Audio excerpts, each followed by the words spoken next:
Malam di lereng Wonosari terasa asing bagi Raga Wiranata. Angin yang membawa bau tanah basah menembus kulitnya, membuat bulu kuduk berdiri tanpa sebab. Dari balkon rumah dinas yang ia tempati sementara, ia memandangi kabut yang turun perlahan menutupi jalan setapak di bawah. Di kejauhan, samar-samar terdengar suara gamelan. Padahal warga desa bilang tidak ada yang memainkan musik pada malam Kamis Wage seperti ini. Raga menghela napas panjang. Ia datang ke sini bukan untuk mencari mistik. Tugasnya jelas, merancang bangunan resort alam pesanan investor kota. Tapi sejak tiba 3 hari lalu, sesuatu terasa ganjil. Warga memandangi dirinya dengan mata yang penuh waspada. Anak-anak berlari menjauh tiap kali ia lewat, dan setiap malam, ada suara langkah kaki yang berhenti di depan pintu, tapi tak pernah mengetuk. Pagi tadi, ia sempat menanyakan hal itu pada Mbah Kerti, dukun sepuh yang menjadi semacam tetua desa. Lelaki itu hanya tersenyum, matanya yang keriput memandang dalam. Anak muda, jangan semua kau ukur dengan jangka dan penggaris. Tanah ini punya garisnya sendiri, yang tak bisa kau lihat, tapi bisa kau rasakan. Raga tak menanggapi. Ia skeptis. Namun malam ini, kata-kata itu kembali bergema di kepalanya. Di meja kerjanya, blueprint bangunan berserakan. Tapi pandangannya terus tertuju pada satu titik di peta. Gua Pawening, sebuah lubang besar di tengah hutan yang oleh warga dianggap keramat. Ia pernah berjalan ke sana siang tadi. Namun anehnya, setiap kali ia mendekat, arah kompas di tangannya berputar tak tentu. Seolah bumi menolak menunjukkan jalan. Jam menunjukkan pukul 23.47 ketika suara itu terdengar lagi. Raga. Suara berat, tenang, dan sangat dekat, seperti bisikan di telinga kanan. Ia terlonjak, menoleh cepat. Tak ada siapa-siapa. Hanya suara jangkrik dan desir daun. Ia menatap kaca jendela, dan di balik pantulannya, ia melihat bayangan lain, dirinya. Tapi matanya merah dan bibirnya bergetar, seperti sedang mengucap sesuatu yang tak bisa ia dengar. Tubuhnya kaku, nafasnya tertahan. Siapa di sana? Serunya. Namun yang menjawab bukan suara dari luar, melainkan gema di kepalanya sendiri. Aku. Do. Sejurus kemudian, dunia seperti runtuh. Ia merasakan tubuhnya jatuh, tapi tak pernah menyentuh tanah. Semua menjadi gelap, lalu muncul cahaya kehijauan, lembut, tapi menyesakkan dada. Ia berdiri di tengah padang luas yang tak ia kenali. Langit berwarna biru keperakan, tanpa matahari, dan di sekelilingnya berdiri pohon-pohon yang tak berakar. Di mana aku? Gumamnya. Sebuah sosok kabur berjalan mendekat, tanpa bayangan, tanpa langkah. Engkau tidak hilang, Raga. Hanya tersesat di antara napas dan sabda. Suara itu tenang, namun mengandung kekuatan yang membuat dada Raga bergetar. Siapa kau? Sosok itu berhenti beberapa meter di depan. Wajahnya menyerupai Raga sendiri, hanya lebih tua, dengan tatapan teduh namun tajam. Aku Sabdo Pawening. Suara yang kau dengar selama ini bukan dari luar. Aku bagian dari dirimu yang lama. Raga menatapnya tanpa percaya. Omong kosong. Ini mimpi. Sabdo tersenyum pelan. Kalau ini mimpi, mengapa kau bisa mencium wangi kemenyan yang terbakar dari arah timur itu? Dan benar, hidung Raga mencium aroma tajam yang menusuk. Ia menoleh. Di kejauhan terlihat api kecil menari di antara kabut, seolah ada ritual yang sedang berlangsung. Dalam cahaya itu, ia melihat sesosok perempuan mengenakan kebaya putih, berdiri menatap ke arahnya. Ratih. Ratih. Ia berlari, tapi kakinya seperti menapak air. Tak ada jarak yang berkurang. Hanya gema langkahnya sendiri yang memantul ke segala arah. Sabdo berjalan mendekat, menyentuh bahu Raga. Kau belum mati, tapi ragamu kosong. Jika kau tak kembali sebelum purnama berakhir, kau akan jadi angin yang tak bernama. Raga menatapnya dengan mata yang gemetar. Bagaimana caranya kembali? Sabdo menunjuk ke arah langit.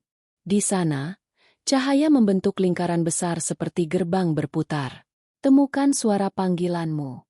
Dunia tidak akan membukakan jalan bagi yang lupa namanya sendiri. Tiba-tiba tanah bergetar. Suara-suara tanpa bentuk menggema dari segala arah. Seperti 1000 lidah berbicara serentak. Dari tanah yang retak, muncul tangan-tangan pucat menarik kaki Raga ke bawah. Ia berteriak, berusaha menepis.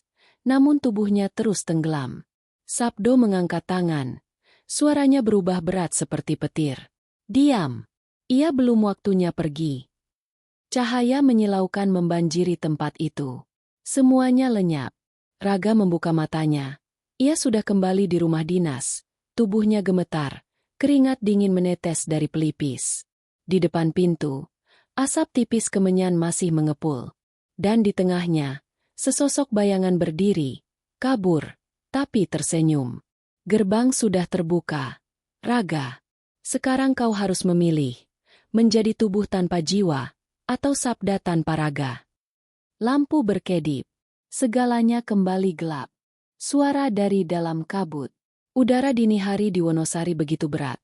Seakan setiap partikel udara menekan dada dengan kabut dingin yang tak mau hilang. Dari kejauhan terdengar suara burung hantu bersahutan. Lalu hening panjang, seolah malah menahan napasnya sendiri. Raga terbangun dengan napas tersengal. Dadanya naik turun. Matanya menatap langit-langit yang penuh bayangan. Entah berapa lama ia tak sadarkan diri. Namun rasa lelah itu bukan seperti baru bangun tidur. Lebih seperti habis berlari dari sesuatu yang tidak bisa dijelaskan. Ia duduk di tepi ranjang. Lantai dingin. Di meja kecil di sampingnya. Lampu minyak yang pada mengeluarkan asap tipis, meninggalkan bau gosong. Dalam kegelapan, ia merasakan sesuatu. Keheningan yang tidak biasa. Tidak ada jangkrik. Tidak ada angin. Hanya detak jantungnya sendiri yang bergema seperti palu. Lalu, suara itu datang lagi. Raga. Satu kata, berat dan dalam. Ia tertegun. Suara itu tidak datang dari luar. Itu bergema di dalam pikirannya. Namun terasa nyata. Seperti ada orang berdiri di belakang telinganya. Sabdo? Tanyanya ragu. Ya, aku masih di sini. Raga menelan ludah, merasakan hawa dingin merambat di tengkuknya. Kenapa kau? Di dalam kepalaku. Karena Raga dan Sabda tidak lagi terpisah.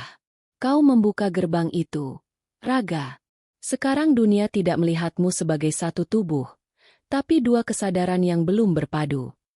Raga berdiri, berusaha mencari rasionalitas. Ini halusinasi. Aku stres. Aku cuma kurang tidur. Sabdo tertawa pelan. Suaranya bergema lembut, namun mengguncang hati. Kalau itu benar, mengapa tanganmu bergetar padahal udara di sekitarmu tak dingin? Raga menatap tangannya. Ia kaget. Tangannya memang bergetar halus, meski udara dalam ruangan terasa hangat. Saat ia memandangi telapak tangannya lebih lama, ia melihat sesuatu. Garis-garis di kulitnya tampak berdenyut lembut, seperti cahaya kecil yang hidup di bawah permukaan. Ia terjatuh ke kursi. Apa yang terjadi padaku? Sabdo menjawab tenang. Kau telah menyingkap lapisan yang tak seharusnya dibuka oleh manusia yang belum siap. Namun jangan takut. Aku di sini bukan untuk menghukummu, tapi membimbingmu. Kenapa aku? Kenapa aku mendengar semua ini? Karena kau telah dipilih oleh tanah ini, oleh napas para leluhur yang belum usai tugasnya.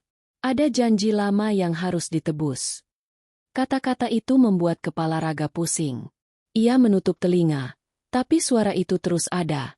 Tidak keras, tapi tak bisa dihindari. Diam. Aku tidak mau mendengar omong kosong ini. Namun tiba-tiba pandangannya kabur. Ruangan bergeser, seperti dilipat oleh kabut tebal. Suara jangkrik kembali muncul, tapi entah dari mana. Ia memegang kepala, dan dunia berubah.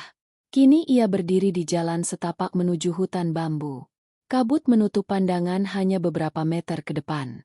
Bulan separuh menggantung pucat di langit, memberi cahaya kehijauan di antara batang bambu yang tinggi menjulang. Sabdo, apa ini nyata?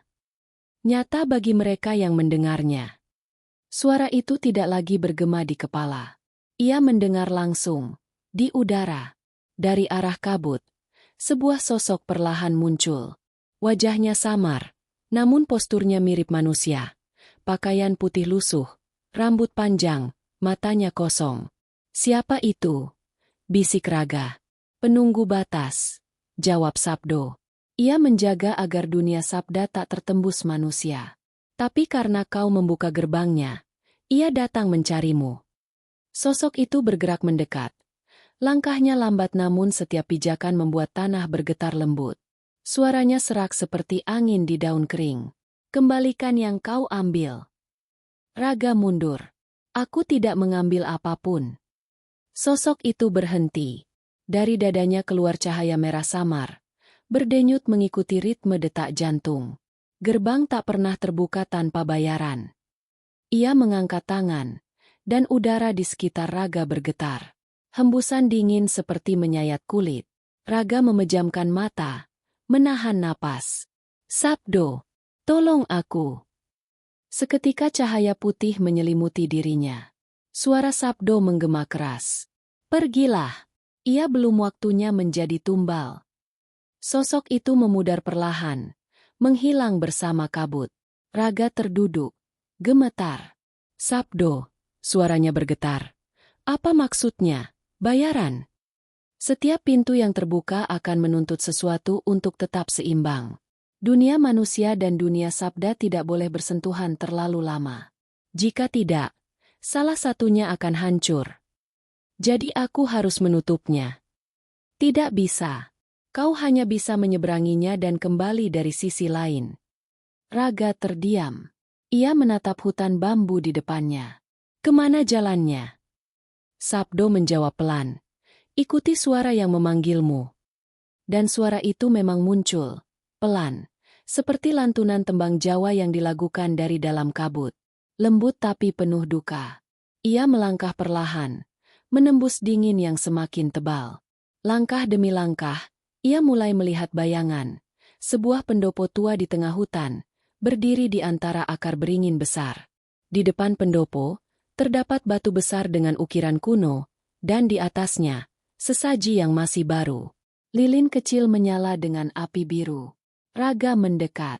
Ada rasa getir di dadanya, seperti deja vu. Seolah ia pernah datang ke tempat ini sebelumnya.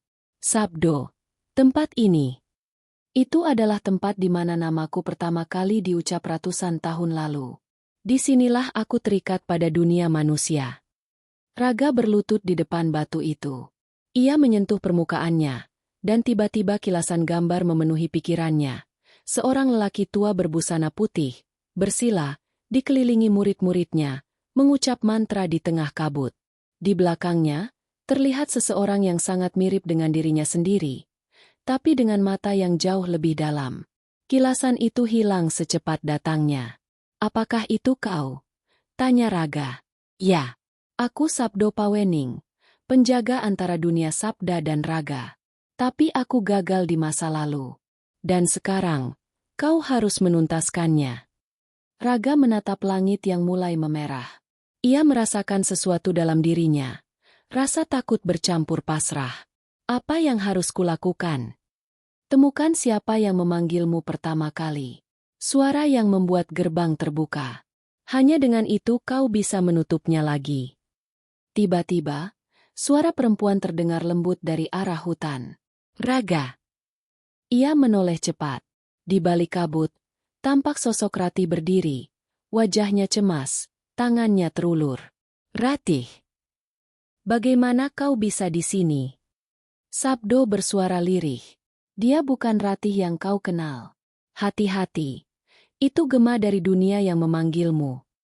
Raga melangkah ragu, namun mata Ratih tampak nyata.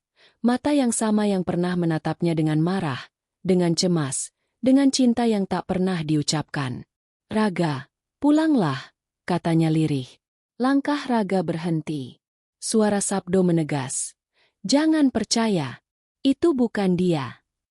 Namun kabut makin tebal, dan suara Ratih makin dekat. "Aku menunggumu. Jangan hilang lagi." Raga menutup telinganya. Tapi suara itu menembus semua inderanya. Dunia berputar, dan sebelum ia sadar, Tanah di bawahnya hilang. Ia jatuh ke dalam kegelapan yang tak berdasar. Hanya menyisakan gema suara Sabdo yang memanggil. Raga, jangan ikuti suara itu. Itu bukan panggilanmu. Lalu semuanya lenyap. Penjaga hutan tua. Pagi di Wonosari datang tanpa warna. Kabut tebal menggantung di antara pepohonan, menyelimuti rumah-rumah penduduk yang tampak seperti bayangan. Ratih Sasmita menatap dari jendela rumah kepala dusun. Matanya sembab karena semalaman tidak tidur. Di ranjang kamar belakang, Raga terbaring tanpa gerak. Tubuhnya dingin namun denyut nadi di lehernya masih terasa pelan. Nyaris tak ada, seperti bara yang menolak padam. Sudah 3 hari, Mbak Ratih, ujar seorang perempuan tua yang menjaga di sisi ranjang. Badannya masih hangat, tapi matanya tidak pernah membuka. Dokter bilang ini koma, tapi Mbah Kerti bilang bukan penyakit manusia. Ratih menoleh cepat. Apa maksudnya? Jangan bicara yang aneh-aneh. Perempuan itu menunduk. Takut. Saya cuma bilang apa kata Mbah Kerti. Katanya, Raga sedang pergi. Raganya di sini, tapi jiwanya tersesat. Ratih mengepalkan tangan, menahan amarah dan rasa takut yang bergolak jadi satu. Ia wartawan, rasional, terbiasa menghadapi logika dan fakta. Tapi fakta macam apa yang menjelaskan seorang lelaki yang tidur 3 hari tanpa bangun, tapi tidak juga mati? Ia mendekat, memegang tangan Raga. Dingin. Namun ada sesuatu yang aneh. Telapak tangan itu kadang bergetar halus, seolah tubuhnya masih bereaksi terhadap sesuatu yang tak terlihat. Raga, dengar aku, bisiknya pelan. Kau harus bangun. Kau janji mau pulang sebelum proyek ini selesai. Ingat? Tak ada jawaban. Tapi dari celah bibir Raga, keluar hembusan napas yang terdengar seperti gumaman pelan. Ratih menajamkan telinga. SAB, du. Ratih terlonjak mundur. Apa tadi? Suara itu muncul lagi, lebih jelas. Sabdo, Pawening. Ia berlari keluar kamar. Pak Lurah, tolong panggilkan Mbah Kerti. Beberapa menit kemudian, langkah kaki tua terdengar di teras. Mbah Kerti datang membawa tongkat bambu hitam. Wajahnya keriput tapi sorot matanya tajam, seolah bisa menembus kabut dan rahasia manusia. Ia berdiri di samping ranjang, menatap tubuh Raga lama sekali tanpa bicara. Aku sudah tahu ia akan datang, katanya lirih. Ratih menatap heran. Maksud Mbah? Pemuda ini adalah yang disebut dalam pawukon lama, yang membuka gerbang dengan nama yang lupa diucap. Ratih mengerutkan kening. Gerbang apa? Mbah Kerti menghela napas panjang. Antara dunia yang hidup dan dunia yang belum selesai. Ia menatap wajah Raga yang pucat. Namanya Raga Wiranata. Ya? Nama yang bagus. Tapi yang memanggilnya bukan manusia. Ratih menggenggam ujung ranjang. Suaranya bergetar. Mbah, tolong, jangan bicara berbelit. Saya cuma mau dia sadar. Kalau begitu, kau harus berani melihat kebenaran yang tidak bisa difoto atau direkam, Nak Ratih. Lelaki tua itu duduk bersila di lantai, mengeluarkan kantung kecil berisi bunga kenanga kering dan sebilah pisau kecil dari tanduk kerbau. Ia menyalakan dupa, lalu mulai melantunkan doa dalam bahasa Jawa kuno yang membuat bulu kuduk Ratih berdiri. Asap dupa melingkar, berubah bentuk seperti gelombang air di udara. Beberapa saat kemudian, Raga yang terbaring itu menggeliat pelan. Mulutnya bergerak, tapi matanya masih tertutup. Sabdo, katanya lirih. Aku di mana? Ratih menatap Mbah Kerti dengan mata melebar. Dia bicara. Mbah Kerti tak menjawab. Ia memejamkan mata, mendengar sesuatu yang hanya bisa ia rasakan. Di dalam dirinya, ia mendengar 2 suara. Satu lemah dan bingung, satu lagi dalam dan tua, seperti gema dari masa lampau. Suara kedua itu berkata, penjaga hutan tua, aku, Sabdo Pawening, berbicara lewat tubuh yang bukan milikku. Aku terikat karena gerbang dibuka kembali. Tolong kembalikan keseimbangannya. Mbah Kerti membuka mata. Napasnya berat. Astaga, jadi benar. Ratih mendekat. Apa, Embah? Yang bicara bukan Raga. Itu suara Sabdo, penjaga dari masa yang sudah lewat. Ratih menatap Raga yang kini tampak gelisah. Tangannya terangkat, seolah menolak sesuatu. Tidak, jangan tarik aku. Aku belum menemukan jalan. Ratih hampir menjerit. Raga, aku di sini. Namun Embah Kerti menahan bahunya. Jangan ganggu. Ia sedang berperang antara sadar dan hilang. Lalu, dalam bisu yang panjang, Raga tiba-tiba membuka matanya, tapi irisnya tak lagi hitam. Ada cahaya keemasan di dalamnya, berkilat sejenak, lalu padam. Ia menatap Embah Kerti. Penjaga hutan, katanya lirih. Kau masih di sini. Embah Kerti tertegun. Sabdo Pawening. Raga, atau siapapun yang kini menguasai tubuhnya, tersenyum tipis. Sudah lama sejak kita terakhir berbicara. Kau dulu murid kecil di hutan Pawening, bukan? Ratih terpaku, tak mengerti apa yang sedang terjadi. Embah Kerti mengangguk perlahan. Kalau begitu, engkau memang dia. Waktu di dunia sabda tidak berjalan seperti di sini. Jawab Sabdo lewat bibir Raga. Aku menunggu satu raga yang bisa membuka gerbang. Kini dia telah datang. Tapi tubuh ini belum kuat menampung dua kesadaran. Embah Kerti menatap Ratih. Cepat ambil air di kendi dekat dapur. Campur dengan bunga kenanga ini. Ratih berlari. Tangannya gemetar. Ia mengikuti perintah tanpa sempat berpikir. Saat ia kembali, tubuh Raga sudah mulai bergetar keras. Dari dadanya muncul uap tipis, berwarna biru muda. Embah Kerti mengambil air bunga itu, memercikannya ke wajah Raga sambil berdoa. Wening Sabda, bali marang papanmu. Wening Raga, elinga marang napasmu. Setelah 3 kali percikan, tubuh Raga berhenti bergetar. Napasnya kembali teratur. Perlahan, matanya menutup lagi. Ratih berlari mendekat. Dia bagaimana, Embah? Masih di antara, jawab Embah Kerti. Tapi sekarang Sabdo sudah tahu bahwa aku masih di sini. Itu baik. Ia akan menuntunnya pulang, asal Raga tak terjebak suara lain. Ratih menatap wajah tenang Raga. Suara lain?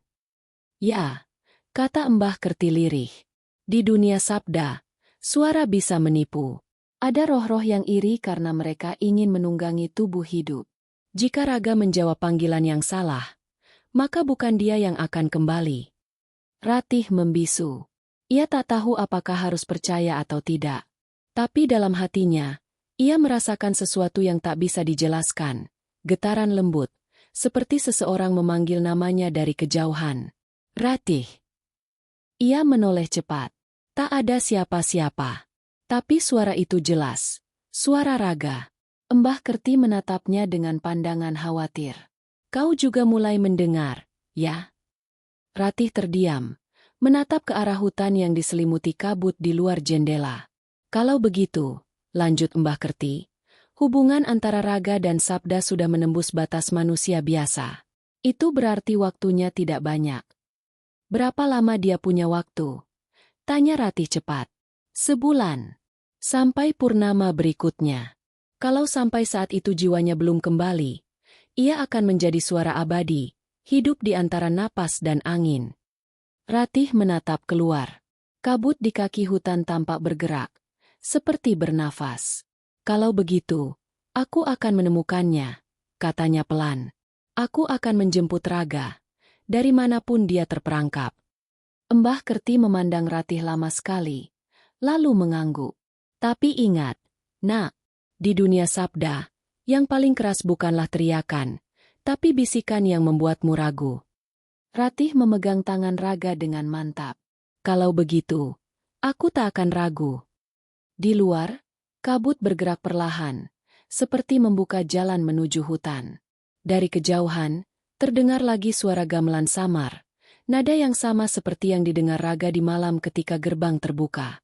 Dan di dada Ratih, ada sesuatu yang bergetar, suara yang bukan miliknya, namun terasa seperti bagian dari jiwanya sendiri. Bayang di balik cermin. Di dunia tempat Raga kini berdiri, waktu tidak berjalan seperti di bumi. Langit selalu berwarna abu muda, tanpa matahari maupun bintang. Angin berhembus dari segala arah tanpa suara, membawa aroma bunga kenanga dan tanah basah yang abadi. Ia tidak tahu sudah berapa lama berada di sini, sehari, seminggu, atau 100 tahun. Semua terasa sama, hening, tapi menyesakkan. Di hadapannya, terbentang jalan batu yang melingkar seperti pusaran. Jalan itu mengarah ke sebuah danau yang airnya jernih seperti kaca. Permukaannya begitu tenang, sampai-sampai bayangan dirinya tampak sempurna, bahkan lebih hidup dari wujud aslinya. Sabdo Pawening berdiri di sampingnya, sosok bercahaya yang kini mulai jelas bentuknya. Ia tampak seperti manusia, tapi setiap kali Raga menatapnya terlalu lama, tubuh itu seolah kabur dan menyatu dengan udara. Tempat ini disebut sendang cermin jiwa, kata Sabdo tenang. Disinilah manusia bisa melihat siapa dirinya, jika ia berani memandang tanpa takut. Raga memandang air itu dengan curiga. Apa yang akan kutemukan di dalam sana? Sabdo tersenyum samar. Bukan apa, tapi siapa. Bayanganmu akan berbicara. Ia adalah sisa-sisa nafsu, ingatan, dan kesalahan yang belum kau akui. Raga menelan ludah. Dan kalau aku tidak menyukainya? Bayangan tidak peduli apakah kau menyukainya atau tidak. Ia hanya akan menunggu untuk mengambil tempatmu, jika kau berpaling terlalu lama. Ucapan itu membuat bulu kuduk Raga berdiri. Ia berjongkok, menatap permukaan air lebih dekat. Awalnya ia hanya melihat wajahnya sendiri, mata sayu, rambut berantakan, bibir pucat. Namun perlahan, bayangan itu mulai tersenyum, padahal ia tidak. Raga tertegun. Apa? Bayangan itu bergerak. Ia bangkit berdiri dari dalam air, namun kakinya tidak mengusik permukaan. Seperti kaca yang membuka, sosok itu keluar dari air dan berdiri tegak di hadapannya. Identik dengannya dalam segala hal, kecuali satu, matanya berwarna hitam pekat, tanpa cahaya sedikit pun. Aku Raga, kata sosok itu datar. Raga mundur selangkah. Tidak, aku Raga. Sosok itu tersenyum, tipis, dingin. Kau hanyalah gema. Aku adalah yang tinggal di tubuhmu. Kau yang mengembara, aku yang bertahan. Sabdo melangkah maju, suaranya berat. Jangan dengarkan dia. Ia adalah bayanganmu, terbentuk dari ketakutan dan penyesalan yang kau bawa dari dunia manusia. Bayangan itu menatap Sabdo dengan tatapan sinis. Dan kau, suara tua, sudah terlalu lama mengikat manusia dalam dogma. Kau bilang kebenaran ada dalam diam, padahal kau hanya takut kehilangan kuasamu.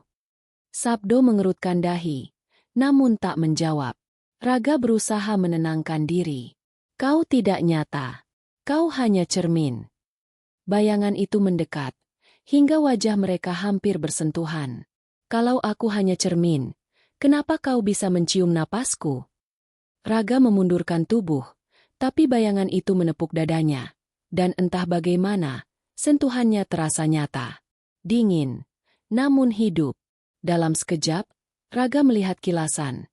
Dirinya di dunia nyata, berbaring di ranjang. Ratih duduk di sampingnya sambil menggenggam tangan. Tapi di sudut ruangan, ada bayangan hitam menatap mereka. Bayangan yang sama dengan sosok di hadapannya sekarang. Berhenti, seru Raga. Bayangan itu tertawa. Tak ada gunanya melawan. Tubuhmu butuh jiwa, dan aku lebih dekat padanya daripada kau. Sabdo menatap Raga tajam. Jangan takut. Ia hanya kuat karena kau memberinya nama. Lupakan bayangan. Ingatlah dirimu. Aku siapa? Raga berteriak. Aku bahkan tak tahu di mana aku berada. Engkau adalah Raga Wiranata, kata Sabdo lirih. Anak manusia yang diciptakan untuk menyatukan dua dunia, bukan untuk ditelan salah satunya. Katakan itu. Raga menatap bayangannya dengan mata membara. Aku bukan engkau, katanya tegas. Aku Raga Wiranata. Aku masih hidup. Bayangan itu menggeram. Kalau begitu, buktikan. Seketika, Danau di belakang mereka bergejolak. Gelombang air naik setinggi manusia, membentuk pusaran besar. Bayangan Raga melompat ke tengah pusaran, menarik Raga ke dalam. Ia berusaha menahan, tapi tangan dingin itu mencengkeram kuat. "Biarkan dia pergi," seru Sabdo, menancapkan tongkat cahaya ke tanah. Tapi pusaran air menyedot Raga sepenuhnya ke dalam permukaan cermin. Gelap, tinggi. Raga merasakan dirinya jatuh, tapi bukan ke bawah, melainkan ke dalam lapisan-lapisan kenangan. Ia melihat masa kecilnya. Ayahnya meninggalkannya di depan sekolah, lalu pergi tanpa pamit. Ia melihat dirinya muda, bekerja keras di kota, membangun karir tapi kehilangan waktu untuk mencintai. Ia melihat wajah Ratih, tersenyum namun penuh kecewa ketika ia memilih pekerjaan di atas hubungan mereka. Dan dalam setiap potongan itu, bayangan hitam selalu hadir di sudut pandang. Diam, mengamati, menunggu. Raga berteriak, "Aku bukan kesalahanku. Aku bukan masa laluku." Suara Sabdo menggema di kejauhan. "Kalimat itu salah. Kau adalah masa lalumu, tapi kau bisa memaafkannya." Lalu, dalam kegelapan, Raga melihat cermin besar, tubuhnya sendiri di dunia nyata, berbaring tak bergerak. Ia melihat Ratih menunduk. Air mata jatuh di pipi Raga yang dingin. Tapi di balik Ratih, bayangan hitam berdiri, berbisik pada telinga Raga yang tertidur. "Lihat, dia sudah menyerah. Tinggal aku yang akan hidup melalui tubuhmu." Raga menjerit, mendorong dirinya ke arah cahaya. Ia memukul permukaan cermin dari dalam, berulang kali, hingga tangan berdarah. "Ratih, dengar aku." Dan entah bagaimana, di dunia nyata, Ratih terlonjak. Ia mendengar suara samar dari tubuh Raga yang diam. "Jangan biarkan aku hilang." Air matanya menetes di bibir Raga. Tetesan itu jatuh ke kulitnya. Dan di dunia sabda, Raga merasakan hangat yang menembus dingin. Ia menatap telapak tangannya yang kini bercahaya lembut. Sabdo muncul di sampingnya. Suaranya berat tapi penuh ketenangan. Cahaya itu berasal dari kasih yang masih menunggu di dunia nyata. Gunakan untuk menolak bayanganmu. Raga mengangkat tangannya. Bayangan hitam di belakangnya berteriak keras, melindungi wajahnya dari cahaya yang membakar. "Tidak, kau tak bisa menghapusku." "Bukan menghapus," kata Raga tenang. "Aku menerima." Dan ketika ia berkata begitu, cahaya dari tangannya memancar, menyelimuti bayangan itu. Suara-suara yang sebelumnya bergemuruh berubah menjadi tenang. Bayangan perlahan menyatu kembali ke tubuhnya, meninggalkan rasa damai yang belum pernah ia rasakan sebelumnya. Raga membuka mata. Ia kembali berdiri di tepi danau. Airnya kini jernih sempurna, memantulkan langit yang mulai berwarna keemasan. Sabdo menatapnya dengan senyum bangga. "Kau sudah melampaui cerminanmu. Tapi perjalananmu belum selesai. Bayangan hanyalah pintu pertama. Di baliknya, masih ada suara yang bukan berasal darimu, dan itulah yang paling berbahaya." Raga menarik napas panjang. "Kalau begitu, aku siap." Sabdo menatap jauh ke arah utara, ke hutan yang diselimuti kabut hitam. Di sanalah tempat berikutnya. Sumur yang tidak berpantulan.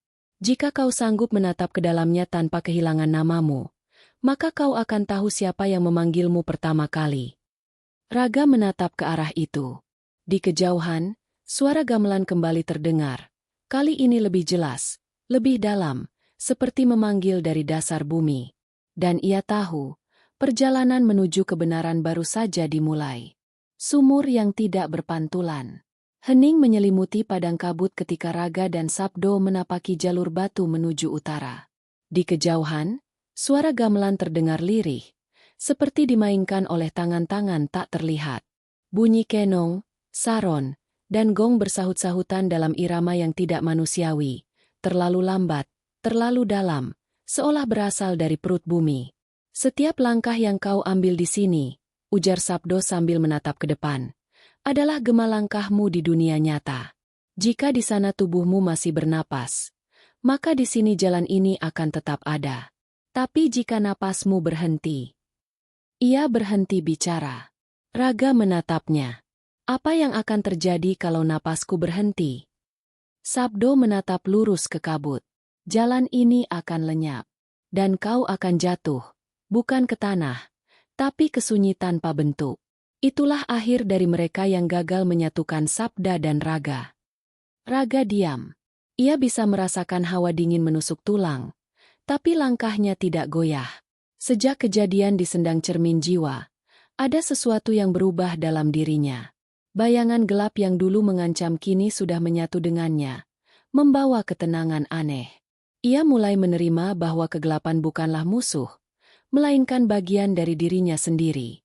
Beberapa jam, atau mungkin hari, mereka berjalan tanpa bertemu siapapun, sampai akhirnya kabut terbuka.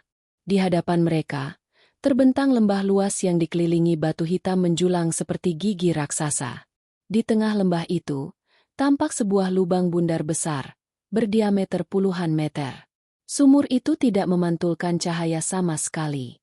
Bahkan cahaya dari tongkat Sabdo yang biasa menerangi jalan pun lenyap begitu menyentuh tepian sumur. "Inikah yang kau maksud?"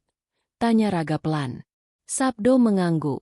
Sumur yang tidak berpantulan. Disinilah sabda terakhir manusia diuji. Disinilah mereka yang tersesat mencari nama sejatinya. Raga mendekat. Dari bibir sumur terdengar bisikan samar. Bukan suara satu orang, tapi ribuan, berlapis-lapis, seakan berteriak dari dasar yang tak berujung. Ia mencoba mendengarkan, tapi bisikan itu segera berubah menjadi raungan yang menusuk kepala. Ia menutup telinga, tapi suaranya justru muncul dari dalam dadanya sendiri. "Raga, Raga, kembali." Suaranya sendiri yang memanggil. "Kenapa aku mendengar suaraku sendiri?" tanyanya, terengah. Sabdo menatap serius. "Itu bukan suaramu, tapi gema masa depanmu. Di sini, masa depan dan masa lalu bersuara bersamaan. Jika kau mendengarkan salah satunya, kau akan kehilangan yang lain." Raga menatap ke dalam sumur.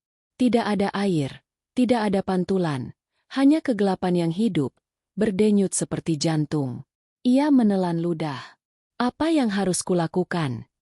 Sabdo menyerahkan tongkatnya. "Turunlah." Tapi ingat, di dalam sana, sabda tidak bisa diucapkan dengan lidah. Kau harus berbicara dengan hati. Raga mengambil tongkat itu dan menatap Sabdo satu kali lagi. "Kau tidak ikut turun." Sabdo tersenyum samar. "Aku tidak boleh. Dunia di bawah sana bukan untuk mereka yang sudah mengetahui nama sejatinya. Aku hanya bisa menjaga gerbang ini tetap terbuka." Raga menatap lubang itu, lalu menuruni tangga batu yang melingkar di dalam dinding sumur. Semakin dalam ia melangkah, semakin tipis udara, semakin kuat desiran suara yang memanggilnya. Langkah demi langkah menuntunnya ke kegelapan mutlak. Ketika cahaya terakhir lenyap, ia berhenti. Dingin menusuk kulitnya. Tapi dari kegelapan itu, muncul titik-titik cahaya kecil, seperti kunang-kunang. Cahaya itu bukan berasal dari luar, melainkan dari kenangan yang berpendar di udara. Ia melihat dirinya, kecil, duduk di bawah pohon Kamboja di halaman rumah, menatap ibunya yang sedang menenun. "Raga kecil." Suara itu lembut. Ibunya menatapnya dengan mata penuh kasih. Namun bayangan itu bergetar, lalu berganti. Ia melihat dirinya remaja, berdebat dengan ayahnya. "Aku ingin hidupku sendiri," katanya. "Kau tak tahu apa yang kau ucapkan," jawab sang ayah dingin. Dan tiba-tiba, cahaya kenangan itu pecah. Suara jeritan menggema dari segala arah. Dari celah dinding sumur, muncul tangan-tangan hitam, mencoba meraih tubuhnya. "Raga, bawa kami keluar. Kami bagian dari dirimu." Tangan-tangan itu menempel di kulitnya. Dingin, lembab, penuh kesedihan. Ia ingin berteriak, tapi tak ada suara keluar. Dalam keheningan itu, ia mendengar bisikan lain, lebih halus, lebih dalam. "Jika kau menolak mereka, kau akan kehilangan ingatanmu. Jika kau menerimanya, mereka akan menelanmu." Raga menggigil. Ia menutup mata dan menarik napas panjang. "Aku menerima," bisiknya. Seketika, Tangan-tangan itu berhenti bergerak. Mereka tidak lagi menarik, melainkan mengelilinginya, berubah menjadi siluet wajah-wajah. Semua orang yang pernah ia lukai, semua keputusan yang pernah ia sesali. Namun kini mereka menatapnya dengan damai. Lalu larut menjadi cahaya. Sumur bergetar pelan. Dari bawah muncul cahaya biru, mengalir ke atas seperti napas. Raga menatap ke dalam sumbernya. Di dasar sumur, tampak cermin besar, tapi kali ini bukan cermin biasa. Di dalamnya terlihat dunia nyata. Ratih, duduk di samping tubuhnya yang masih terbaring. Ratih. Suaranya pecah. Ia menyentuh permukaan cermin itu, tapi tangannya menembus. Dari dalam bayangan cermin, muncul sosok samar, dirinya sendiri, tapi tua, dengan rambut beruban dan tatapan tenang. "Siapa kau?" tanya Raga. "Aku dirimu yang akan datang," jawab sosok itu, yang sudah menerima semua luka tanpa mencoba melupakannya. "Kenapa kau di sini?" "Untuk mengingatkanmu. Kau belum selesai. Dunia atas menunggumu." Raga menunduk. "Aku lelah." Sosok itu tersenyum. "Kelelahanmu adalah tanda bahwa kau masih hidup. Dengarkan baik-baik, Raga. Dunia sabda ini tidak menolakmu, tapi juga tidak akan membiarkanmu menetap. Kembali, sebelum namamu hilang." Tiba-tiba cahaya biru semakin terang, menyilaukan. Raga terangkat ke atas, tubuhnya ringan, hampir tak memiliki berat. Ia merasa terlahir kembali, namun sebelum semuanya lenyap, ia mendengar suara sabdo di kejauhan. "Jangan lupakan siapa yang memanggilmu pertama kali. Sebab nama sejati hanya hidup jika disebut oleh yang mencintai." Dan pada saat yang sama, di dunia nyata, Ratih menunduk di samping tubuh Raga. Ia menggenggam tangannya erat dan berbisik. "Raga Wiranata, pulanglah." Udara di kamar itu bergetar halus. Lampu berkedip sekali. Bibir Raga yang selama ini diam bergerak pelan, menghembuskan satu kata. "Ratih." Ratih terkejut, menatap wajahnya yang kini mulai hangat. Tubuhnya bergetar, antara percaya dan tidak. Sementara di dunia sabda, Raga berdiri di tepi sumur, menatap ke atas di mana cahaya dunia nyata bersinar seperti pintu yang terbuka. Sabdo menatapnya dari kejauhan. "Kau telah menatap ke dalam sumur tanpa kehilangan namamu. Tapi ingat, setiap yang kembali akan membawa bayangan dunia ini bersamanya. Pastikan kau siap, Raga." Raga menatap langit yang perlahan berubah menjadi merah keemasan. "Aku siap," katanya. Dan dengan itu, cahaya menelan seluruh lembah. Ratih yang memanggil. Malam turun dengan sunyi yang ganjil di desa Wonosari. Angin yang biasanya membawa bau tanah basah kini membawa aroma lain, seperti dupa yang dibakar di ruang sempit. Lampu-lampu rumah padam satu persatu. Namun di rumah tua milik keluarga Wiranata, cahaya tetap menyala. Ratih duduk di sisi ranjang, memandangi wajah Raga yang masih terbaring.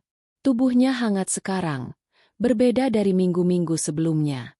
Bibirnya sempat menyebut namanya, meski pelan, meski samar.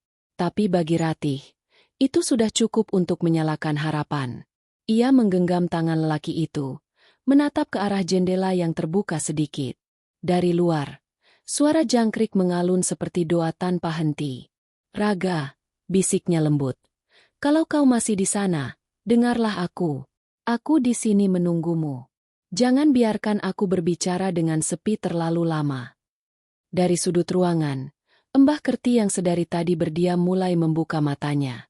Perempuan sepuh itu duduk bersila di atas tikar pandan, di depannya sesajen kecil, bunga melati, air kendi, dan sebatang dupa yang hampir padam. "Anak itu sudah memanggil namamu," katanya lirih. "Itu tanda pertama. Tapi perjalanan sabda bukan jalan lurus. Kadang yang memanggil justru membuka pintu yang tak seharusnya." Ratih menoleh. "Apa maksud Mbah?" Mbah Kerti menghela napas panjang. Raga sedang berjalan di dunia sabda, tempat suara bisa jadi wujud, dan wujud bisa jadi suara. Kalau kau memanggil terlalu kuat, bukan hanya dia yang mendengar. Ratih terdiam. Matanya menatap ke arah dupa yang kini hanya tersisa bara merah kecil. Tapi aku takut kalau aku diam, dia akan hilang. Mbah Kerti mengangguk perlahan. Cinta itu memang kadang seperti tali. Nak, kalau ditarik terlalu kuat, bisa putus. Tapi kalau dibiarkan kendur, bisa hilang arah. Ratih terisak pelan. Ia menunduk, memeluk lututnya. Aku hanya ingin dia kembali. Dan dia akan kembali, jawab Mbah Kerti tenang. Tapi sebelum itu, ada harga yang harus dibayar. Dunia sabda menuntut keseimbangan. Hening beberapa lama. Lalu, sesuatu terjadi. Angin bertiup kencang dari jendela yang tertutup. Tirai berkibar liar. Dupa yang hampir padam tiba-tiba menyala kembali dengan api biru kecil. Udara berubah dingin, menekan kulit dan dada. Ratih menatap ke arah ranjang. Wajah Raga tiba-tiba berubah. Garis rahangnya mengeras, alisnya berkerut, dan dari bibirnya keluar desisan lemah. Aku mendengar. Ratih terlonjak. Ia mengguncang tubuh Raga. Raga, itu aku, Ratih. Aku di sini. Namun suara yang keluar dari mulut Raga bukan suaranya, melainkan bisikan lain, berat, tua, dan bergema. Jangan panggil namanya di dunia ini. Mbah Kerti berdiri cepat, tongkat di tangan. Ratih, mundur. Api dupa membesar, membentuk pusaran asap yang berputar di tengah ruangan. Dari dalam asap itu muncul bayangan samar, siluet tubuh tinggi dengan mata merah redup. Wajahnya tak jelas, tapi suaranya seperti berasal dari dasar bumi. Aku penjaga gerbang sabda, ucapnya. Kau telah memanggil terlalu jauh, perempuan. Ratih gemetar, tapi tetap menatap lurus. Aku hanya ingin dia kembali. Setiap yang pergi ke sabda membawa bayangan. Jika kau memaksanya kembali sebelum waktunya, bayangan itu akan ikut bersamamu. Mbah Kerti menunduk hormat. Ampun, Hyang Penjaga. Biarlah anak ini bicara dari hati. Penjaga itu memandangi Ratih lama. Kau yakin pada cintamu? Ratih mengangguk. Ya. Kalau begitu, kau harus membuktikannya. Asap itu menggumpal, lalu membentuk lingkaran cahaya di lantai. Dari sana terdengar suara, pelan, tapi jelas, suara Raga. Ratih, jangan panggil aku lagi, belum waktunya. Ratih meneteskan air mata.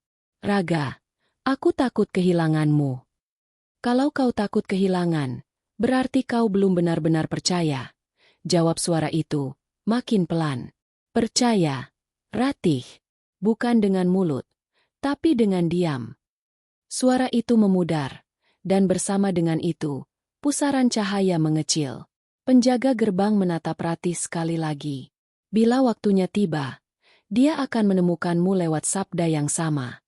Tapi sebelum itu, jangan panggil lagi. Atau yang datang bukan dia. Angin berhenti. Dupa padam. Ruangan kembali sunyi. Hanya detak jam di dinding yang terdengar. Mbah Kerti menatap Ratih yang kini terduduk lemas di lantai. Air mata membasahi pipinya. Dia masih hidup, kata sang dukun tua lembut. Tapi tali antara kalian kini terbakar separuhnya. Kau harus menjaga sisa tali itu tetap utuh, agar ketika dia kembali, jalannya tidak tersesat. Ratih mengangguk, memegangi dadanya. Bagaimana caranya, Mbah?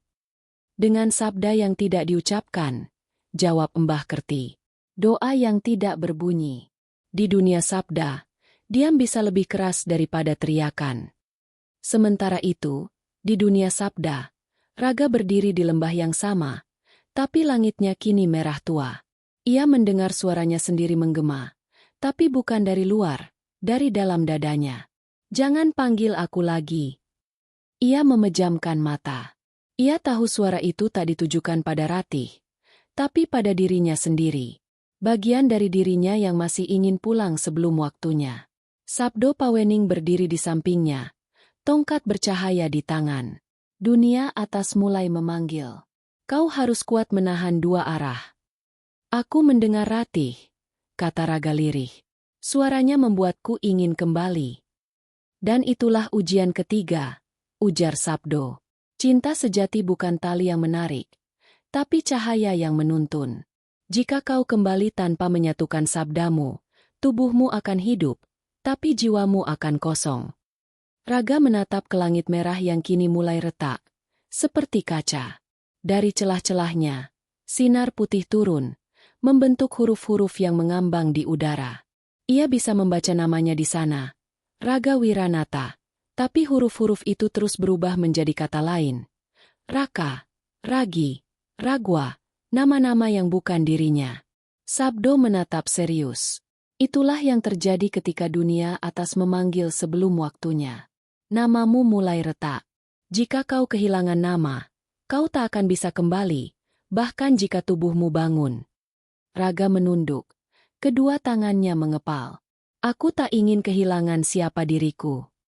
Kalau begitu, ujar Sabdo lembut, kau harus belajar memanggil namamu sendiri. Raga terdiam lama. Ia menutup mata, mengatur napas.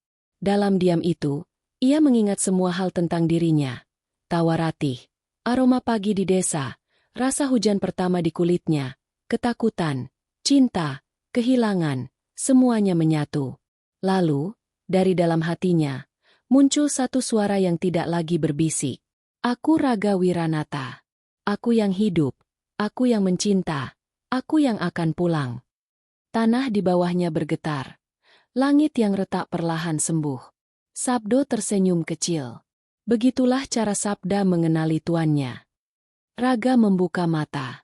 Di depan matanya, kabut terbuka, dan ia melihat cahaya samar berbentuk sosok Ratih. Tidak nyata, tapi cukup untuk menghangatkan dadanya. Terima kasih, bisiknya. Dan jauh di dunia nyata, Ratih yang tengah tertidur di sisi Raga merasakan sesuatu.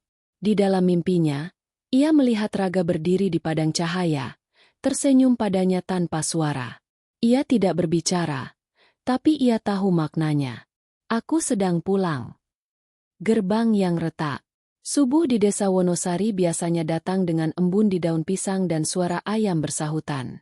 Tapi pagi itu, udara terasa berat, seperti menahan sesuatu yang ingin meledak dari dalam bumi. Langit berwarna kelabu keunguan, matahari tak juga muncul, dan pepohonan bergetar meski tak ada angin. Di rumah tua keluarga Wiranata, Ratih terbangun dengan napas memburu. Ia bermimpi melihat Raga menatapnya dari balik cermin retak, memanggil namanya tanpa suara. Dan ketika membuka mata, ia mendapati hal yang sama. Cermin di kamar itu benar-benar retak, membentuk pola seperti urat nadi di permukaannya. Embah, panggilnya dengan suara gemetar. Embah Kerti datang tergopoh, membawa kendi air dan seikat daun sirih. Wajahnya tegang, lebih pucat dari biasanya. Kau melihatnya juga? Tanyanya. Ratih mengangguk. Cerminnya retak sendiri. Embah Kerti meletakkan kendi di lantai, berlutut, lalu menatap pecahan itu dengan mata sayu. Gerbangnya sudah mulai bocor. Katanya pelan. Antara Sabda dan Raga, batasnya mulai hilang. Ini karena dua dunia saling memanggil terlalu keras. Ratih menatap ke arah ranjang. Raga masih berbaring, tapi wajahnya kini tidak tenang.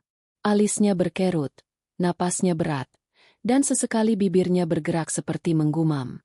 Apa yang terjadi padanya? Dia mulai melawan arah tarikan, jawab Embah Kerti.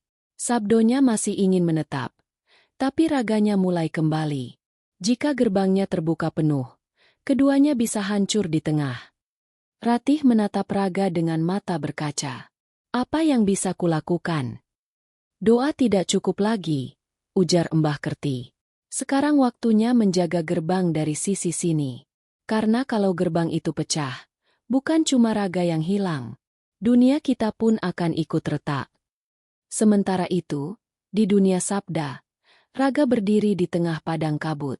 Tapi kini tanahnya mulai merekah. Langit bergelombang seperti air.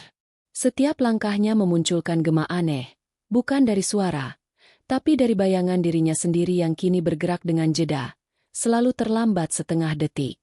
Sabdo Pawening berdiri di sampingnya. Wajahnya tegang.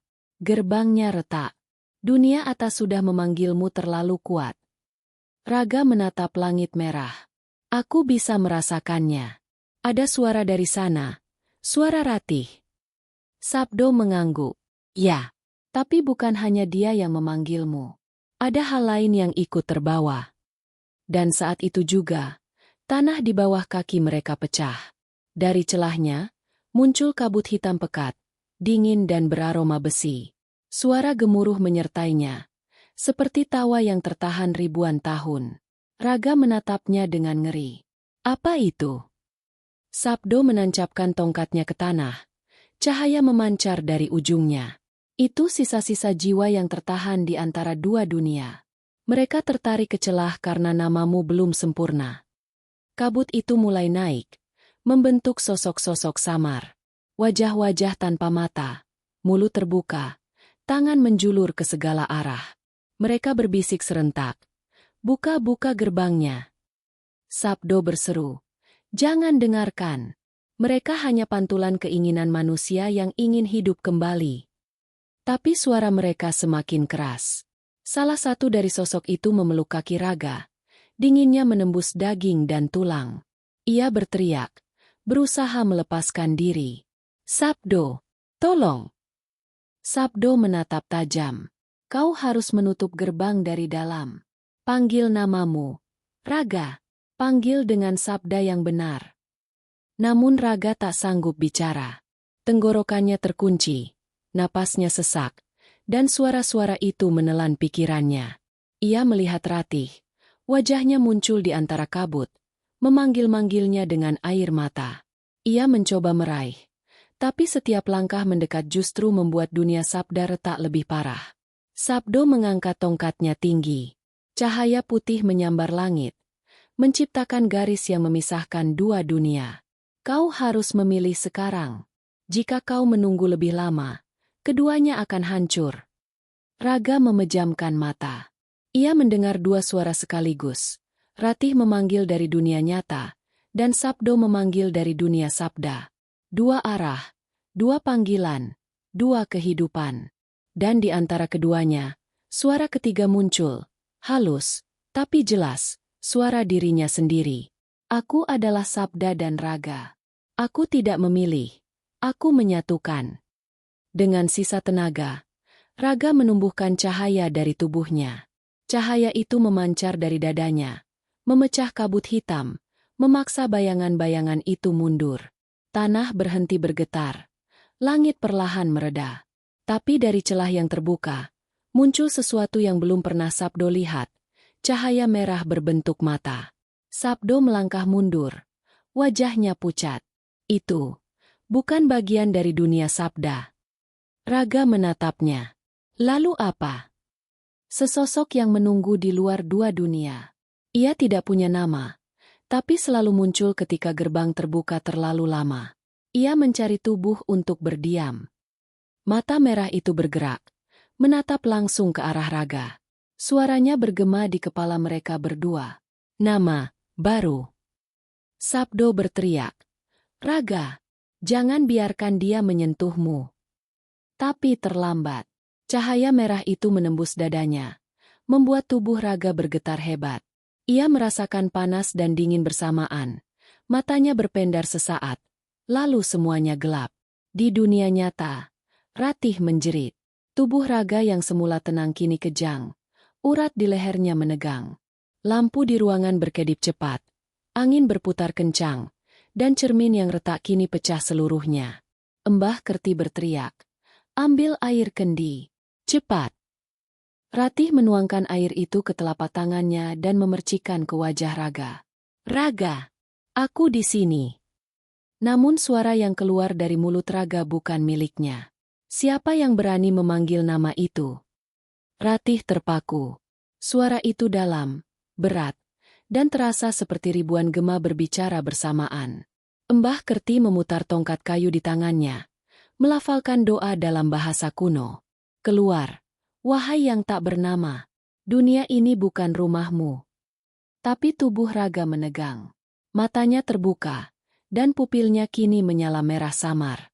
Ia bangkit perlahan, menatap Ratih dan Mbah Kerti.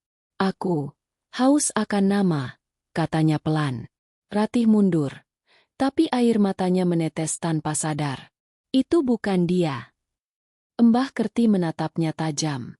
Bukan. Tapi masih ada jejak raga di dalam sana. Kau harus memanggilnya dengan hati, bukan dengan suara. Ratih memejamkan mata, menatap ke dalam dirinya sendiri. Ia tidak bicara, tidak berteriak. Ia hanya mengingat, tawa raga, tangan hangatnya, janji yang pernah diucapkan di bawah hujan pertama mereka. Ia merasakannya, bukan memikirkannya. Dan di dalam dada raga, sesuatu berguncang. Cahaya merah itu bergetar, seperti kehilangan keseimbangan. Dari dalam matanya, keluar kilatan putih yang menembus udara. Suara raga yang sejati menggema samar. Ratih, jangan lepaskan. Mbah Kerti segera menancapkan tongkatnya ke lantai, menutup doa penahan. Cahaya menyelimuti ruangan, lalu hening. Tubuh raga jatuh kembali keranjang, matanya tertutup. Tapi napasnya kembali teratur. Ratih memeluknya erat, tak kuasa menahan tangis. Dia masih di sana, bisiknya. Mbah Kerti menghela napas berat. Ya, tapi gerbangnya sudah retak. Dan setiap retakan pasti punya jalan balik. Kita belum tahu siapa yang akan datang dari sisi sana nanti. Ratih menatap jendela. Langit di luar kini berubah warna. Ungu gelap dengan garis-garis merah samar seperti luka terbuka. Dan di dunia sabda, Sabdo Pawening berdiri di tengah kehancuran padang. Ia menatap langit yang robek. Tempat mata merah tadi lenyap. Ia berbisik pada dirinya sendiri. Gerbang sudah retak, tapi mata itu belum hilang. Ia hanya menunggu. Suara gamelan kembali terdengar, lambat dan berat, seperti jantung dunia yang berdetak. Sabdo menatap ke arah cahaya samar di kejauhan. Tempat raga sempat berdiri. Cepatlah, nak. Waktu kita tidak banyak. Dunia ini sedang mencari keseimbangan baru. Dan tak ada yang tahu bentuknya seperti apa. Bayang yang menyusup. Malam kembali turun di desa Wonosari. Setelah kejadian itu, tak ada lagi yang berani melintas di depan rumah tua keluarga Wiranata. Anak-anak kecil yang biasa bermain petak umpet di halaman kini memilih berlari pulang sebelum senja benar-benar hilang. Orang-orang bilang, dari jendela rumah itu, kadang tampak sosok laki-laki menatap keluar. Diam, tanpa wajah, hanya dua cahaya merah samar di matanya. Ratih duduk di tepi ranjang, menatap tubuh raga yang masih terbaring. Sudah 3 hari sejak insiden, mata merah, itu. Tapi raga belum juga sadar penuh. Kadang ia bergerak, kadang berbisik dalam tidur. Namun setiap kali Ratih mendekat, suhu di ruangan berubah drastis. Kadang hangat, kadang dingin menggigit. Mbah Kerti menjaga di pojok ruangan, menumbuk daun kelor, bunga kenanga, dan serutan kayu cendana dalam lesung batu. Aromanya menusuk, tapi menenangkan. Setiap malam, bayangannya makin kuat. Gumamnya, tanpa menoleh. Ratih menatapnya cemas. Bayangan siapa? Mbah. Yang menumpang dalam tubuhnya. Jawab Mbah Kerti datar. Ia belum sepenuhnya keluar. Hanya tidur di dalam. Menunggu celah. Ratih menggigit bibir. Apa kita tidak bisa mengusirnya? Mbah Kerti menghentikan tumbukannya. Suara lesung terhenti. Diganti hening yang panjang. Kalau diusir paksa, raga bisa ikut terbakar. Ingat, tubuh itu bukan rumahnya sendirian sekarang. Ada 2 arwah yang berbagi tempat. Yang satu ingin hidup, yang satu sedang terjebak di ambang. Ratih menunduk. Air matanya jatuh tanpa suara. Ia menggenggam tangan raga yang dingin, lalu berbisik lirih. Kau janji akan pulang padaku. Raga, jangan biarkan siapapun menggantikanmu. Sementara itu, di dunia sabda, Sabdo Pawening berdiri di bawah langit yang tak lagi biru. Warna merah tembaga kini mengalir seperti darah di balik awan. Di tanah yang hancur, kabut-kabut tipis bergerak, membentuk wajah-wajah samar yang terus berbisik. Dunia sabda menjadi limbo, tak sepenuhnya utuh, tak sepenuhnya hilang. Sabdo memejamkan mata, mencoba mencari jejak suara raga. Tapi yang terdengar hanya gema asing, lirih namun kuat. Aku lapar, aku ingin nama. Suara itu tak berasal dari raga, tapi dari sesuatu yang telah menembus batas antara sabda dan raga. Sabdo membuka matanya, menatap ke arah celah besar di langit. Dari sana, muncul bayangan merah pekat, melayang perlahan, membentuk wujud yang hampir menyerupai manusia, namun tak sempurna. Wajahnya berubah-ubah, berganti setiap detik. Lelaki tua, anak kecil, perempuan menangis, semuanya dalam satu tarikan napas. "Siapa kau?" seru Sabdo. Sosok itu menjawab dengan suara yang tak memiliki arah. "Aku adalah sisa yang tidak sempat dinamai. Aku lahir dari doa-doa yang tidak selesai. Aku adalah bagian dari setiap manusia yang dilupakan." Sabdo menatapnya lekat. "Kau mencari tubuh raga untuk menjadi dirimu, bukan?" Sosok itu tertawa. "Aku tidak butuh tubuh. Aku hanya butuh dikenang. Tapi dunia lupa pada sesuatu yang tak bernama. Maka aku akan mengambil nama itu. Raga." Sabdo menancapkan tongkatnya ke tanah. Cahaya putih memancar. "Kau tidak akan bisa menyeberang tanpa diundang." Bayangan itu mendekat, menembus cahaya tanpa takut. "Aku tidak perlu diundang. Gerbang sudah retak." Dan di dunia sana, seseorang telah menyebut namaku tanpa sadar. Sabdo terdiam. "Ratih." Bayangan itu menatap seolah tersenyum. Ya, dalam tangis dan doanya, ia memanggil bukan hanya raga, tapi juga aku, karena aku menempel di namanya. Suara itu terdengar seperti ribuan napas menyatu. "Kau tahu, cinta kadang lebih kuat dari doa. Dan cinta bisa memanggil bukan hanya yang hidup." Sebelum Sabdo sempat membalas, dunia sabda kembali bergetar. Celah di langit semakin melebar, menelan angin dan suara. Sabdo Pawening hanya sempat berbisik, "Raga, jagalah jiwamu. Bayangan sedang menyusup lewat cinta." Malam berikutnya, Ratih tak bisa tidur.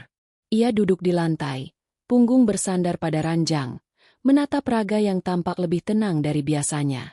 Hanya sesekali kelopak matanya bergerak, seolah bermimpi. Namun setiap kali Ratih memejamkan mata, suara aneh menyusup ke telinganya. Lirih, tapi jelas. "Ratih, Ratih, aku di sini." Awalnya Ratih mengira itu suara raga. Tapi setelah ia buka mata, suara itu tetap terdengar. Ia menoleh ke jendela. Di luar, kabut putih melayang rendah, menutupi halaman. Suara jangkrik menghilang, digantikan bisikan halus seperti desir daun yang berbisik. "Ratih." Kali ini suaranya lebih dekat. Ratih berdiri perlahan. "Raga." Panggilnya. Tak ada jawaban, hanya ketukan lembut di jendela, 3 kali. Tok tok tok. Ia melangkah mendekat. Di balik kaca, kabut menebal. Dan di tengah kabut itu, tampak siluet seseorang berdiri. Posturnya seperti raga, tapi wajahnya buram, tak jelas. "Raga." Siluet itu mengangguk. Tapi ketika Ratih hendak membuka jendela, suara Mbah Kerti menggema keras dari dalam. "Jangan." Ratih terlonjak. Mbah Kerti berdiri di ambang pintu, membawa dupa yang menyala. Asapnya menebal, memenuhi ruangan. "Itu bukan dia. Tutup matamu, Ratih." Ratih terengah. Tapi suaranya raga. "Mbah." "Bukan. Itu bayangan yang menempel di sabdanya. Sekali kau buka jendela, ia akan masuk melalui pandanganmu." Ratih gemetar, menutup mata erat-erat. Tapi suara itu kini ada di kepalanya. "Kenapa kau menolakku, Ratih? Aku raga. Aku ingin pulang padamu." Tangannya terangkat sendiri, bergetar di udara, hendak membuka kunci jendela. Tapi Mbah Kerti berlari cepat, menepuk pundaknya dengan daun sirih yang sudah diberkati. "Ingat wajahnya yang sejati. Bayangan tak bisa meniru cinta sejati." Suara itu langsung berubah nada. Dari lembut menjadi marah. "Jadi kau memilih doa daripada cinta, Ratih? Kau bodoh, cinta sejati menembus batas. Tapi kau menolaknya." Jendela bergetar keras. Kaca retak. Angin dingin berhembus masuk, meniup lilin-lilin di altar. Ruangan jadi gelap. Hanya tersisa sinar merah samar dari luar. Ratih menjerit, menutup telinganya. Mbah Kerti menancapkan tongkatnya ke lantai, membaca mantra tua dengan cepat. Asalmu dari gelap, kembalilah ke diam. Jangan kau sentuh yang bernyawa. Jangan kau rampas nama yang bukan milikmu. Dari jendela, terdengar tawa panjang, nyaring, menembus tulang. Gerbang sudah kubuka lewat cintanya. Kalian bisa menahan malam ini, tapi tidak malam berikutnya. Lalu, hening. Dupa masih menyala. Asapnya berputar seperti pusaran kecil. Ratih terisak, memeluk Mbah Kerti. Itu suaranya. Mbah persis seperti Raga. Mbah Kerti mengusap rambutnya. Karena ia memang meniru sabdanya. Bayangan itu bukan makhluk asing. Ratih. Ia bagian dari Raga yang tak pernah dikenali. Bagian gelap yang terbangun ketika namanya dipanggil 2 kali. Ratih menatap Raga yang masih tertidur. Di bawah cahaya redup, wajahnya tampak damai. Tapi Mbah Kerti tahu, kedamaian itu palsu. Ada sesuatu yang sedang bersembunyi di balik kelopak mata itu. Pagi menjelang. Ayam berkokok, tapi suara itu terdengar jauh, seolah datang dari dunia lain. Ratih duduk lelah di samping ranjang, menatap langit-langit yang mulai memudar. Ia setengah sadar, di antara tidur dan jaga, ketika suara itu datang lagi, bukan dari luar, tapi dari dalam dirinya. Ratih, kau lelah, bukan? Aku bisa bantu. Biarkan aku bicara lewatmu. Biarkan aku rasakan dunia ini. Ratih mencoba menolak, tapi tubuhnya berat. Matanya perlahan terpejam. Dan dalam gelap itu, ia melihat Raga, atau sesuatu yang menyerupainya, berdiri di tengah lautan kabut. Ia tersenyum lembut, tapi matanya tetap merah. Kau ingin menolongku, bukan? Maka izinkan aku menolongmu juga. Hanya sebentar saja. Ratih ingin berteriak, tapi suara itu masuk semakin dalam. Cahaya di sekelilingnya memudar. Dan sebelum kesadarannya lenyap, ia sempat melihat bayangan Raga melangkah keluar dari kabut, menatapnya dengan wajah kosong. Di dunia sabda, Sabdo Pawening terlonjak dari meditasinya. Ia melihat cahaya merah mengalir dari celah langit, menuju arah dunia nyata. Tidak. Desisnya. Ia menemukan jalan lewat cinta. Ia menatap tongkatnya, lalu menatap langit yang retak. Raga, Ratih, kali ini bukan hanya gerbang yang terbuka. Kalian telah membuka jalan bagi 2 jiwa untuk bertukar tempat. Malam berikutnya, saat hujan turun pertama kali setelah musim panjang, Ratih terbangun. Tapi ada yang berbeda. Wajahnya tampak sama, tapi matanya menyala samar merah, seperti bara yang nyaris padam. Ia menatap tubuh Raga yang kini mulai bergerak di ranjang. Bibirnya melengkung tipis. Sudah waktunya kau terbangun, Raga, katanya lembut. Sekarang biarkan aku mengenal dunia melalui dirimu. Dan di kejauhan, gamelan terdengar lagi. Kali ini tak harmonis, seperti dimainkan oleh tangan yang tak sabar, mengiringi gerak dunia yang mulai kehilangan keseimbangannya. Sabda yang terbelah. Malam di Wonosari kembali tak biasa. Hujan turun tanpa suara. Tak ada kilat, tak ada guruh. Hanya tirai air yang turun perlahan, seperti tabir di antara 2 dunia. Di dalam rumah tua itu, semua lilin telah padam. Hanya lampu minyak yang redup, menciptakan bayang-bayang panjang di dinding. Bayang itu tampak bergerak, seolah punya napas sendiri. Ratih duduk di depan meja altar, rambutnya terurai. Matanya kosong menatap kendi air dan dupa yang telah padam.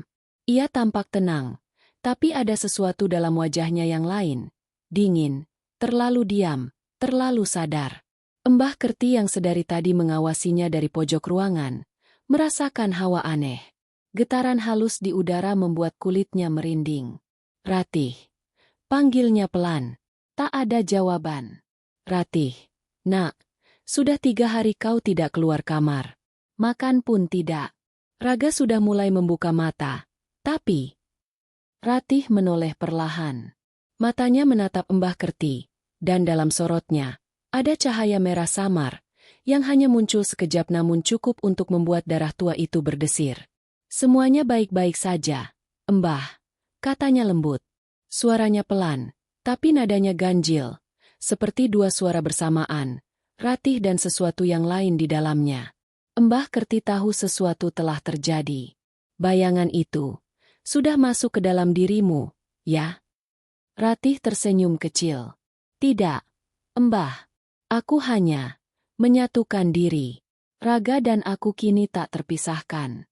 Bukankah itu yang selalu kuinginkan? Yang bersatu dengan bayangan bukan lagi cinta, Ratih. Itu ilusi yang memakai wajah cinta, jawab Mbah Kerti tajam. Tiba-tiba angin bertiup keras dari jendela. Lilin-lilin yang tersisa padam. Ratih berdiri. Rambutnya menari tertiup angin yang tak datang dari luar. Ia berbisik. Suaranya serak tapi mengandung gema aneh. Kau bicara seolah tahu segalanya, Mbah. Tapi apa kau tahu rasanya mencintai seseorang yang terjebak di antara hidup dan mati? Aku hanya ingin menolongnya keluar dari sana. Mbah Kerti melangkah maju. Kau bukan menolong, tapi membuka jalan bagi sesuatu yang lain untuk hidup di tubuhmu. Tiba-tiba, terdengar suara dari ranjang di belakang mereka. Ratih. Raga duduk perlahan. Matanya terbuka. Pupilsnya kembali hitam, tapi wajahnya tampak asing. Ia menatap Ratih lama, tanpa senyum. Ratih mendekat cepat, berlutut di sampingnya. Raga, kau sadar? Raga mengangguk perlahan. Aku, di mana?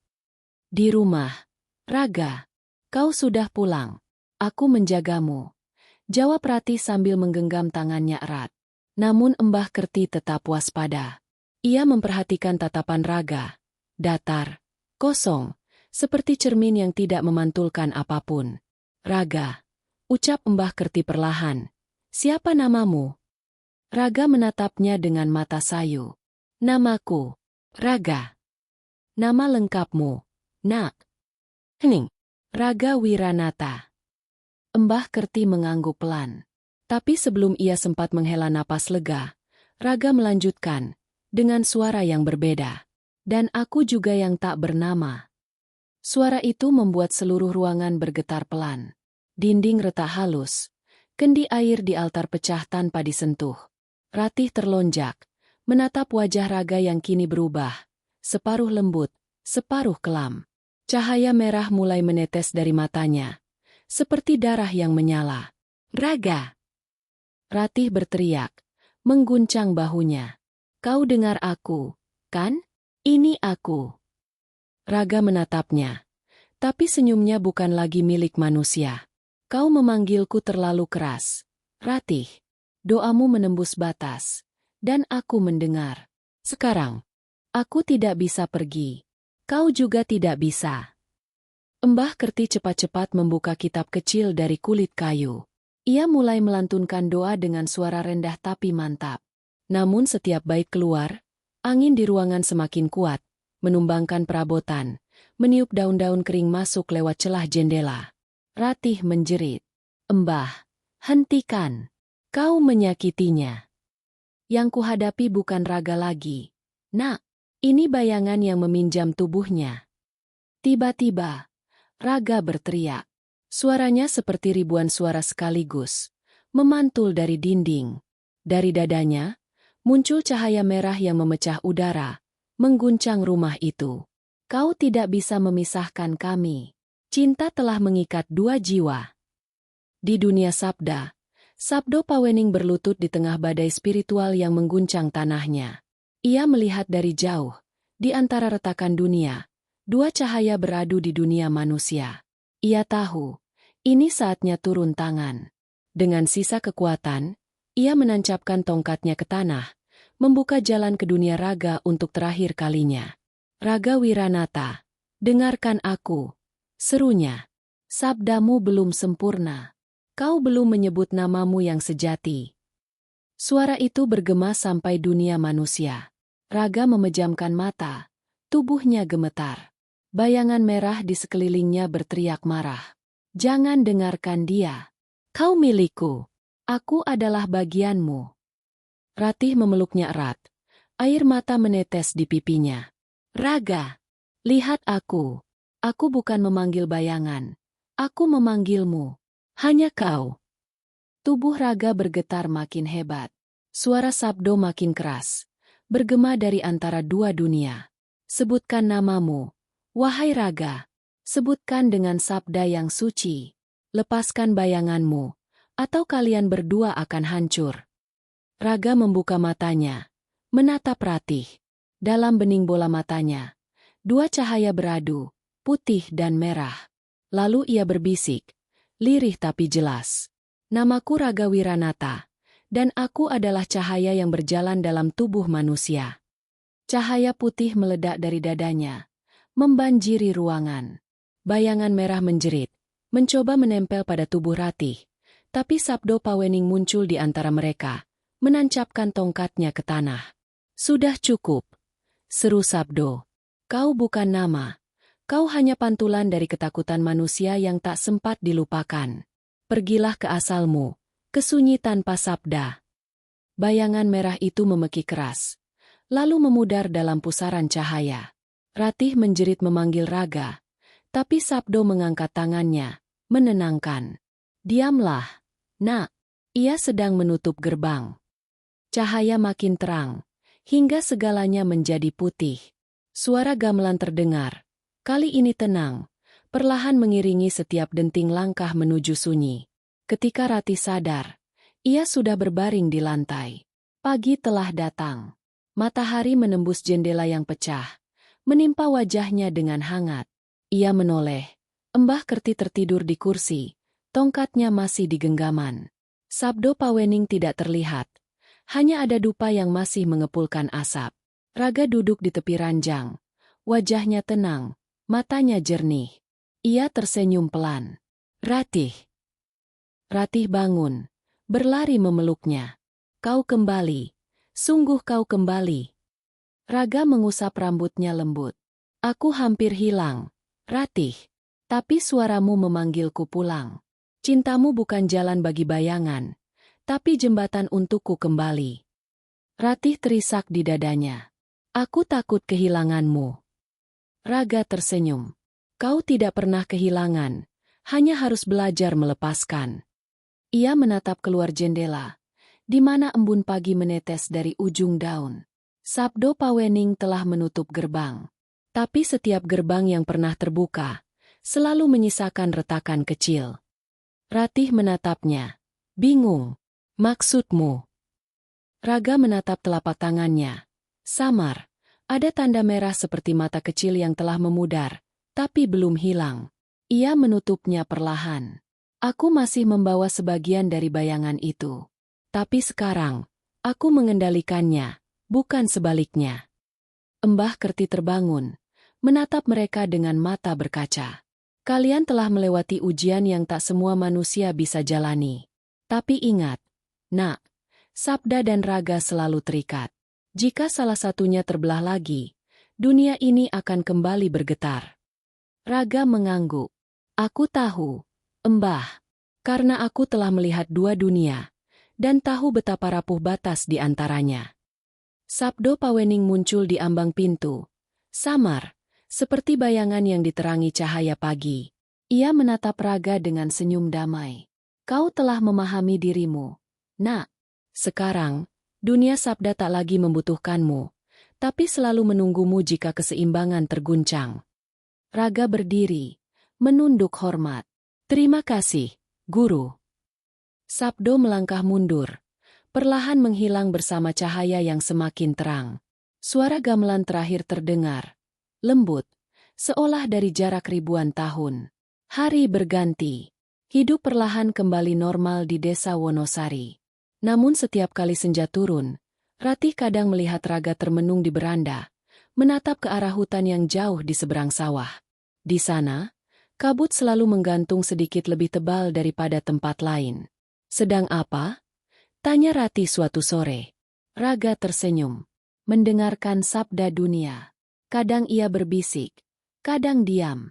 Tapi kini, aku bisa mendengarnya tanpa tersesat lagi. Ratih bersandar di bahunya.